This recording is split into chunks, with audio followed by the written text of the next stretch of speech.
Okrog 20 pohodnikov, odločenih, da se bodo bosi uspeli na najvišji belokranjski vrh, se je v jutranjih urah zbralo na Vrčicah.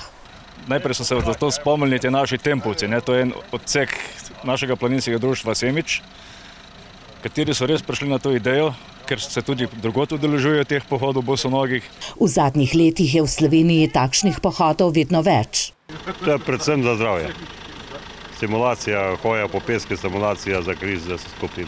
Mislim, da je pozitivno, da je bilo pozitivno za vse, da se poslužimo tega. Da premalo hodimo bosi, pravijo tudi strokovnjaki, še posebej otroci. Posledice pa so ploska stopala in številne druge nepotrebne težave. Raziskava je pokazala, da ima več kot 50% otrok v Srednji Evropi ploska stopala. Pred 20 leti pa je bilo takšnih otrok le 10 do 20%. In kako je, ko greš prvič bos na pohod? Malo pika, so priznali izkušeni. Ja, od začetka malo res, ko po jajčkih, ampak dobro. Zdaj pa že gre, se navadiš. Včasih, ko smo bili mladi, smo vsi bosi hodili, ni bil noben problem. V Trdeci treba podplati in to je to. Tokrat jih je čakalo slabih 5 kilometrov hoje. Najprej po asfaltu, nato pa po makadamu, kar je najbrž težje. Tudi asfalt ni najbolj. Če je toplo, če je sonce, je vroče, v noge, pa tudi kamenčki so pika, tako da ni. Makadam je kar v redu.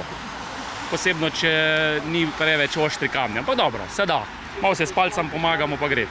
Pika, nimaš kaj. Vsaka druga beseda je av, pa gre. Tako so nam pripovedovali tisti, ki so šli že večkrat bosi na Mirno goro. Kot pravijo, kuda svitamo imali mujico. Grejo, vsi grem tudi ja provat.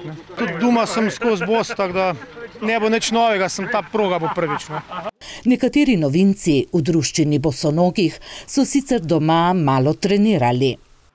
Okrog hiše, malo sem po kopi. To je bilo več ali manj vse. Za zdaj pa to prvič, ne? Kakšne so bile noge ob koncu dobro uro trajajočega pohoda, ki naj bi postal tradicionalen, pa nismo preverjali.